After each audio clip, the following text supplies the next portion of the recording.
It's Monday, May 15. In the headlines, in local news, UN's Secretary General is in Jamaica. In business news, trade between Guyana and UK rapidly increasing. We also have our weekly business feature, Young Bosses. And this week, we feature CEO Katrina Codner of Grays Jamaica. Regionally, Barbados' performance under IMF program gets green light. And on the international scene, Ukraine leader meets Prime Minister Sunak. In sports, CWI names new West Indies men's head coaches. This is the news on PBC Jamaica. I'm Simone Absalom Gale.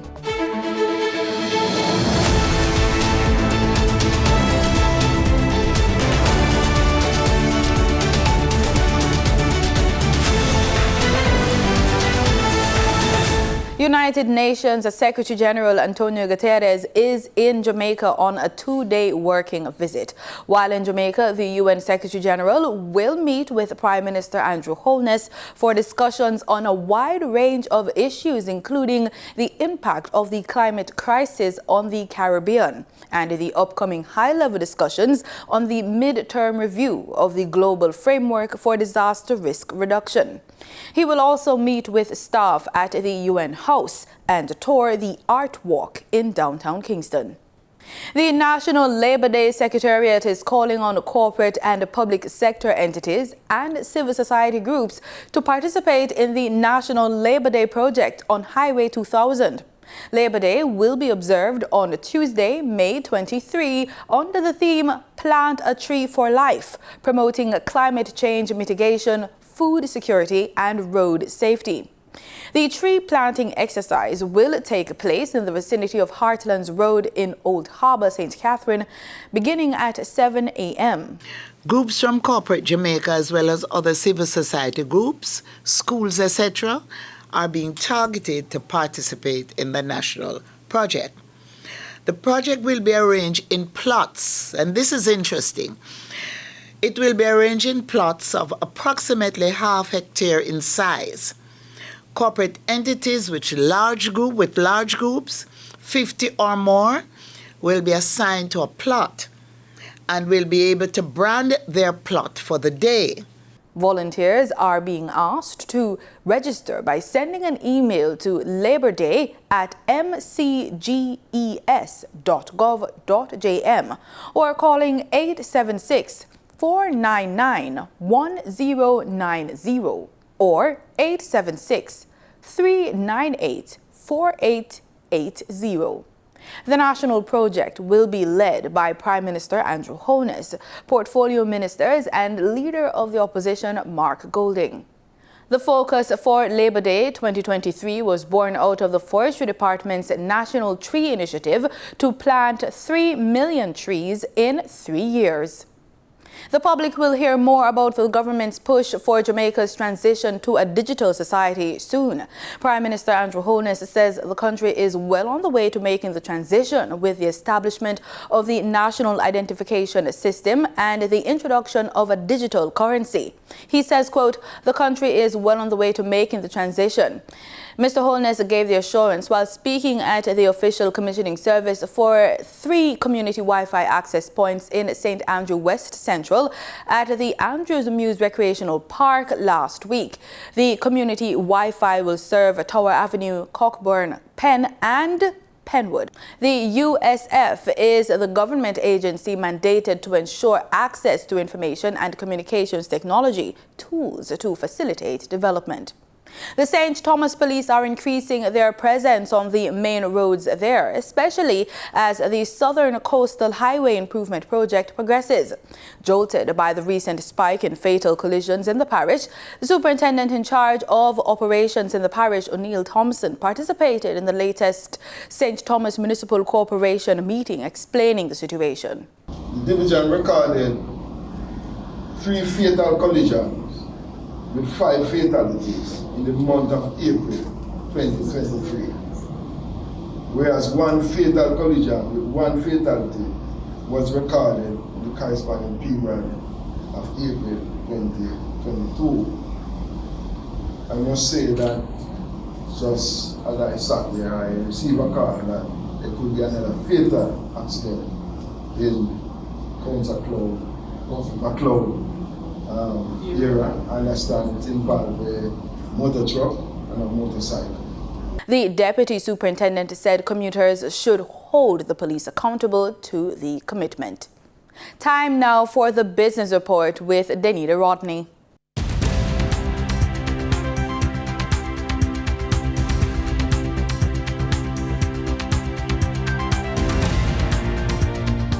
Meats, cheeses, and fruits on a board, in a box, in a jar. Whatever you'd like and however you'd like it, Grace JA will personalize a charcuterie board that is just for you. And that's why they are this week's Young Boss.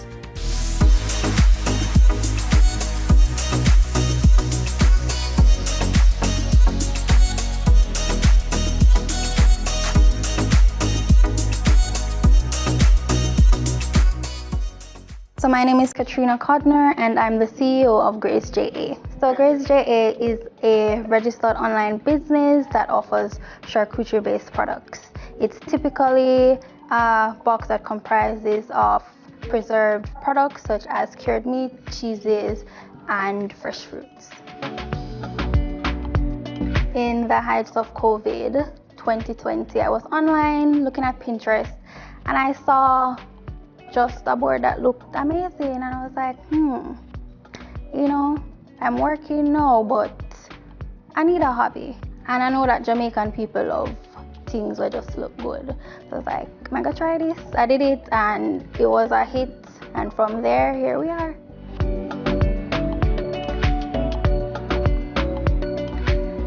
So for me, I'm very big on customer service. Even though a lot of persons don't know the face behind the business, I take pride in my reputation. So it's not just me making a box or a board and giving it to you. At every step of the way, I involve my customers. And personally for me, when I go out or I buy something, I don't want it to sound like I'm a craven person, but I feel like your value should match the money you're spending. So a lot of times the boxes can't close. My customers always commend me on my customer service, how much of an effort I put out in ensuring that what they're getting meets their expectations. And if there is ever an issue, I will remake it for you free of cost. And you will always, as a returning customer I should say, you're entitled to a 20% discount. So it's not just about me having a business. I want you to feel good when you enjoy our product.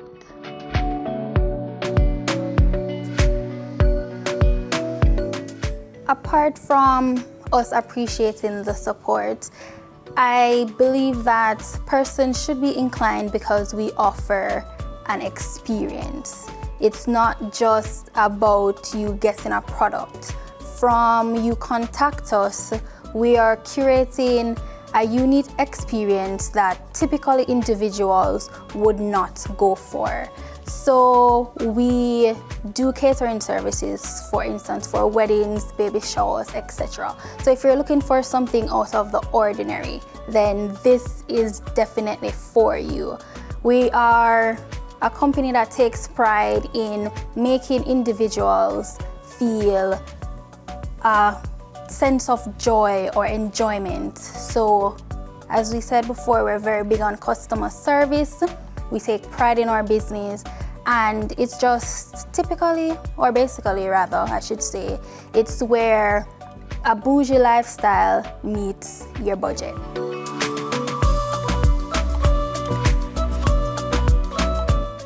So you can find us on all social media platforms at GrazeJA, GRAZE.JA, or you can email us at grazejamaica@gmail.com. For your market updates in foreign exchange trading for Friday, May 12, the US dollar sold for an average of $155.68. The Canadian dollar ended trading at $115.32. The pound sterling traded for $194.30, and the euro sold for an average of $171.32. In JSE trading, the JSE index declined by 776 points. The junior market index advanced by 2 points.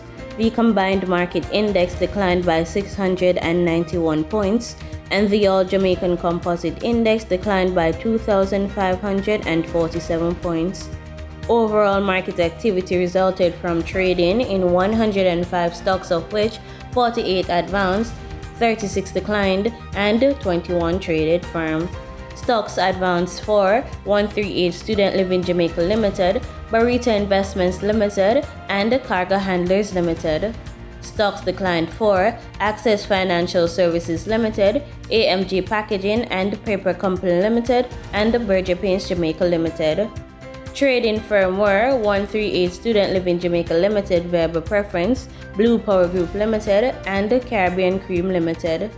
The overall volume leaders were Trans Jamaican Highway Limited with over 3 million units, Wigton Wind Farm Limited Ordinary Shares with over 2 million units, and Sagicor Select Funds Limited Financial with over 1 million units. In regional stocks in Trinidad and Tobago, Calypso Macro Index Fund posted 200 shares.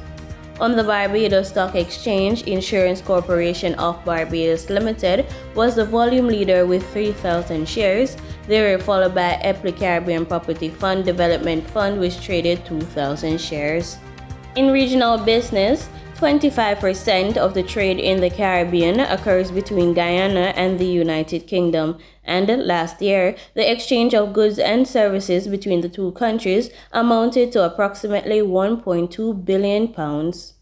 One of the areas we're particularly proud of this year is our work on business and trade. So trade in goods and services between the UK and Guyana was approximately £1.2 billion this year, which is an increase of £840 million from 2021. Let me just say this again, £1.2 billion of trade. So this represents almost 25% of all trade between UK and the Caribbean, and it makes Guyana's position as the largest trading partner for the UK with the Caribbean. That was British High Commissioner Jane Miller as she addressed the ceremony on Thursday night to celebrate the coronation of King Charles III and Queen Camilla. As she reflected on the long-standing relationship between the two countries, Miller said the British interest is huge in Guyana, noting that the feedback from businesses here has been amazing. Over the past few months, 2 UK trade missions visited Guyana and have either developed partnership agreements with local companies or established their presence here. And according to the British High Commissioner, the establishment of the British Business Chamber of Commerce, Guyana, will improve the quality of business opportunities across the two countries. The British interest is huge in this country. I'd say it's an all-time high at the moment. We continue to advocate and support countries that will bring to the country efficiency, transparency, quality and innovation, and those that want long-term relationship with Guyana's development. Meanwhile, Minister of Parliamentary Affairs and Governance Gail Teixeira noted that trade in the United Kingdom has been all-time high. According to Teixeira, Guyana has been relentless in its efforts to foster its business-friendly climate to attract more foreign direct investments. And given Guyana's economic trajectory, Teixeira said Guyana is well placed for partnerships of its own unique approaches to global issues. In international business, Wall Street ended slightly lower on Friday, led by weaker mega-cap shares following their recent rally. U.S. stocks ended lower on Friday as big tech shares fizzled and consumer sentiment dropped to a 6-month low. The Dow closed down fractionally, the S&P 500 shed nearly 0.2%, and the Nasdaq lost more than 0.3%. Tesla shares gave back the 2% gain from Thursday when Elon Musk announced that he had found a new CEO for Twitter. Friday, he named former NBC Universal Advertising chief Linda Yaccarino to the top spot. This presumably allows Musk to focus more on the EV maker, though he did say he would remain involved in Twitter's product design and new technology. Apple was among the biggest drags on the S&P Technology Index, which was down for the day but is still up about 22% so far this year. May consumer sentiment dropped to its lowest since November as a standoff to lift the federal government's borrowing cap raised worries about the economic outlook. Investors are also concerned that the Federal Reserve's aggressive interest rate hikes could push the economy into recession. In market data for oil prices edged up as the prospect of tightening supplies due to OPEC Plus production cuts and the resumption in U.S. buying for reserves outweighed concerns about fuel demand in top global oil consumers, the United States and China. Brent crude futures were up 36 cents to $74.53 a barrel, while West Texas Intermediate crude was at $70.41 a barrel, up 37 cents. And that was the business report on PBCJ. I'm Danita Rodney. In regional news, Barbados' performance under the IMF program has been given the go-ahead. According to Prime Minister Mia Mottley, there's a return of confidence in the domestic banking sector and 8 consecutive quarters of growth in the Barbados economy. It was 2 weeks of intense meetings between the IMF's Western Hemisphere Department and government officials.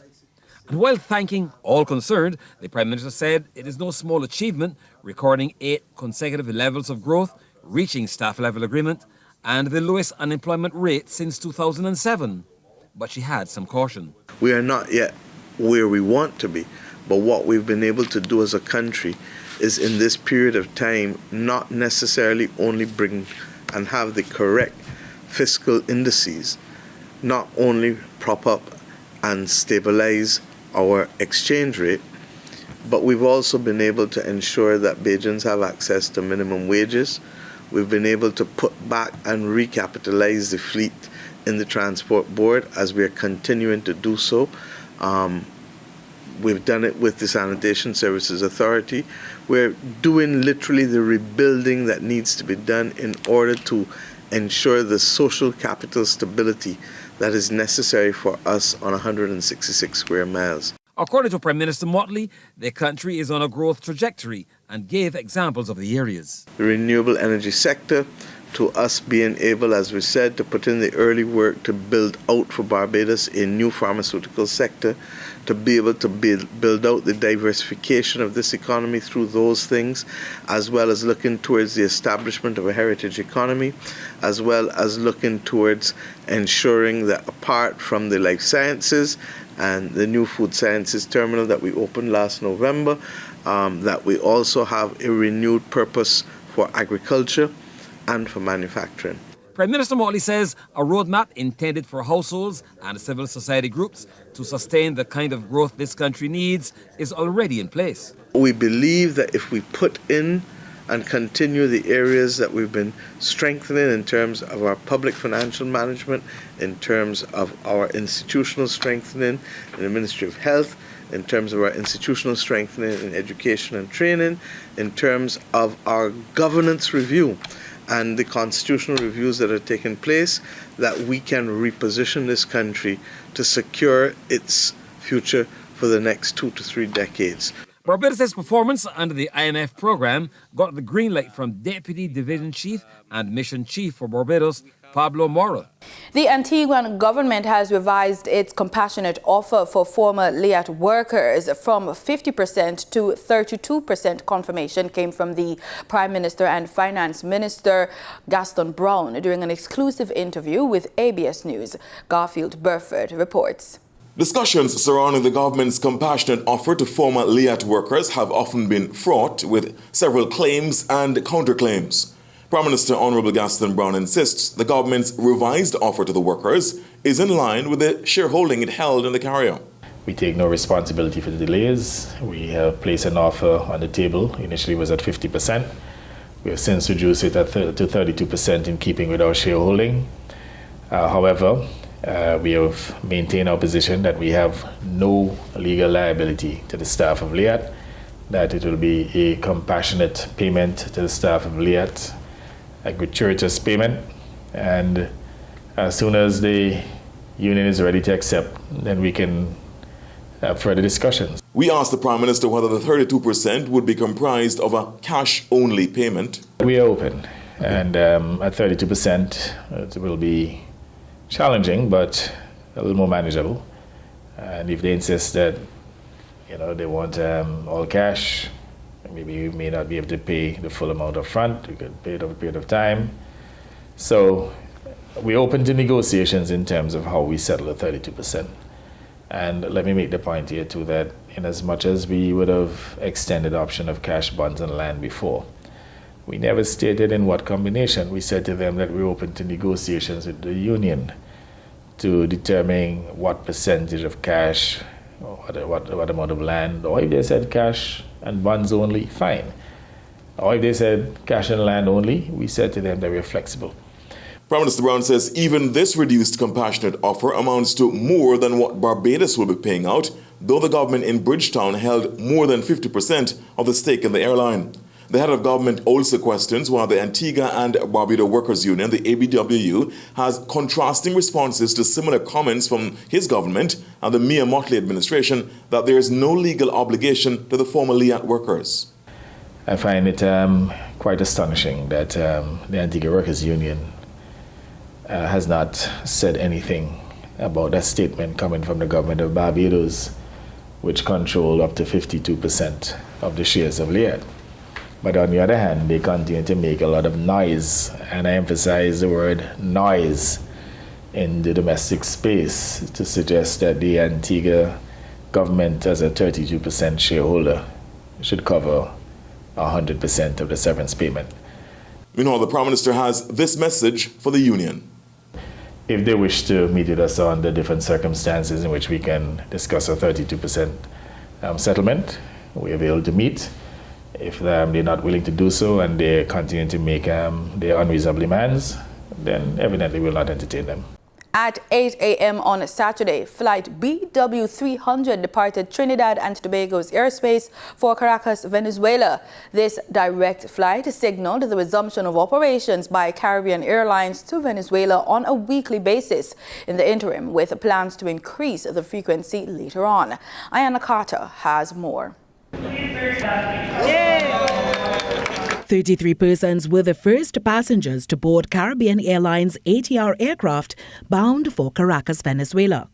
This flight is another milestone for the national carrier, as under the Welcome Home campaign, CAL strives to improve connectivity, pay consistent attention to passengers, and leverage our Caribbean culture to embolden the region's image globally. Speaking on behalf of the airline's chief executive officer during a short ceremony at the Caribbean Club Lounge, Piarco International Airport, Vice President of Maintenance and Engineering, Farmer Kilawan, explained that the resumption of flights to Caracas sends a strong message that CAL is poised for growth with the addition of more international destinations to their network. I can assure you that in the coming year, it will be considerably easier and more convenient to travel within the region. And we are confident that this will have a positive impact on our customers, communities, and economies. Looking further ahead in 2024, we intend to add more international destinations to our network. He emphasized that this country and Venezuela have enjoyed many years of positive diplomatic, cultural, and economic relations, and air transport is key to continue facilitating trade, investment, and movement of people. Ambassador of the Bolivarian Republic of Venezuela to the Republic of Trinidad and Tobago, His Excellency Alvaro Enrique Sanchez Cordero, reminded the gathering that February 1st, 2023 was the 74th anniversary of the first flight from Trinidad and Tobago to Venezuela, operated under CAL's forerunner, British West Indian Airways. We strongly believe that this new connection that was simply paused because of the pandemic hiatus will be another vehicle to strengthen the wonderful, good, brilliant relations between our two countries, and not just between our two governments, but our two peoples, as is reflected here in this place with all these brothers and sisters from Venezuela and Trinidad and Tobago who are now easily getting to know each other, getting to know each other's country, and that's very, very positive. Caribbean Airlines will operate this return weekly flight every Saturday. Ayana Carter, TTT News. In international news, Ukraine's President Volodymyr Zelensky continues his series of European visits. He's now in the UK, meeting with Prime Minister Rishi Sunak. Here's more from Al Jazeera. The two leaders have been at Sunak's official country residence of Chequers. Britain is expected to confirm supplies of air defence systems and long-range attack drones to Kyiv to defend itself against Russian attacks. Last week, the UK became the first country to supply Ukraine with long-range cruise missiles. We're going to go live now to Nadim Baba in London. This wasn't, as I understand it, publicly revealed that he was going to make this trip to the UK. What's he hoping to achieve, particularly in the light of this offer from the UK? Well, Rob, this is a visit that comes off the back of President Zelensky visiting Germany and France. And just ahead of his arrival here in the UK, he put out a tweet saying that the UK is a leader when it comes to expanding our capabilities on the ground and in the air. And then just minutes later, an announcement by the UK government that it was going to be providing Ukraine with hundreds more air defence missiles and, interestingly, hundreds of attack drones which have a range of around 200 kilometres. So something that a lot of analysts are saying could be very important in actually taking out supply routes and stocks. The Ukrainian president was here back in February. He addressed both houses of parliament here. He met with King Charles. And then just last week, the UK said it was going to be the first country to supply Ukraine with long-range cruise missiles, Storm Shadow missiles. And they have the capability of reaching well beyond the front lines. Russia has reacted on Monday to all of this, saying that it has an extremely negative view of the UK's pledges of more military aid, but that the Kremlin doesn't believe that it will actually change the outcome of the conflict. Something else that Russia will take a dim view of is President Zelensky's continued drive to try to speed up his Western allies approving membership of NATO for Ukraine. He wants that to be green-lighted at a summit in July, and we know that that's something that he's been talking to Rishi Sunak, the Prime Minister, about in the last hour or so, around 55 kilometres northwest of here. There have been warm words between the two. Of course, lots was made of President Zelensky's friendship with Prime Minister Boris Johnson. Rishi Sunak very keen for his own position as well, to show people that he stands firmly behind Ukraine in the conflict. Nadim, thank you. Nadim Baba in London. In sports, a new 12-member board of directors has been announced to head up the Institute of Sports, otherwise known as InSports. Sports Minister Olivia Grange made the announcement on Friday. Minister Grange says the board, to be chaired by retired Senior Superintendent of Police Newton Amos, will serve for a period of 1 year, starting May 1. The other board members include Deputy Chairman Ian Forbes, Ronald Anderson, Vishnoth Tolan, Dr. Michelle Holt, Dr. Lee Martin, Alan Beckford, and Glenn Nelson, Emil Spence, Shirley McLean Brown, Suzette Eason, and Major Desmond Brown. The naming of the new board comes amid a $222 million fraud uncovered at InSports.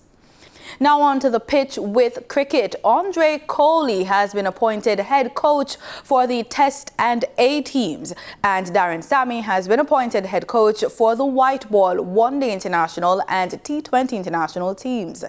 The new head coaches were selected following an open and transparent interview process, and the appointments were confirmed following the CWI Board of Directors meeting on Thursday, May 11. Darren Sammy's first assignment will be the 3-match ODI series against the United Arab Emirates in Sharjah in June, ahead of the ICC Men's World Cup 2023 qualifier tournament in Zimbabwe. Andre Coley's first assignment will be the 2-match test series against India in the Caribbean in July. Sammy is a former West Indies captain in all 3 formats, who led the West Indies to the ICC T20 World Cup titles in 2012 and 2016. Coley is a former Jamaica wicket-keeper and batsman who has coached at all levels in West Indies cricket. He was interim head coach of the West Indies team on the tours of Zimbabwe and South Africa. earlier this year. And that's the news on PBCJ. Remember, you can follow us on our social media platforms at PBCJamaica. Thank you so much for watching.